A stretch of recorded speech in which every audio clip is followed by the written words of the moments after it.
Well, this place is a magical place. This is an actual Shumash site. We're lucky. We have caves. We have pictograph caves that are here.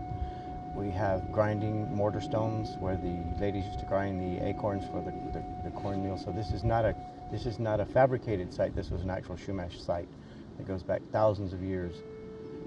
We have deer that live in here that are not tame, but they've gotten used to us, and so oftentimes we'll see 10, 15 deer. The moms bring the babies down.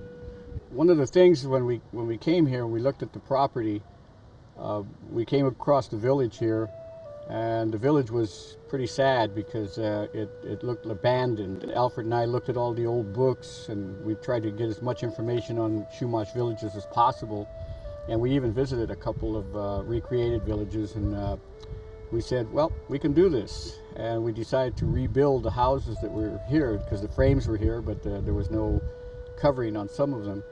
These houses are called ops. And when we started to cover them, we realized we needed a lot of tule and bulrush. We wanted to include that in the village. And what was here before was a sweat lodge that was on top of the ground. What we found out was that the Shumash dig theirs into the ground. So we had to find a perfect spot for it. It had to be a spot that was close to the fire. It had to have its back towards the water and the front facing east. We worked very closely with the Shumash tribe up at Santa Ynez and the local Shumash in this area to make sure that the lodge was built in the proper way. As we all know, storytelling is from an oral tradition. The stories that I tell and that we hear come from the past.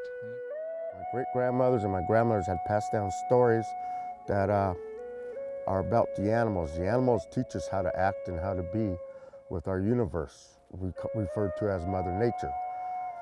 And I always tell the children that we need to look at our surroundings, our area, and not try to figure out what we can get from it, but what we can be part of it and make it a better place. That's what I try to teach with my animal stories.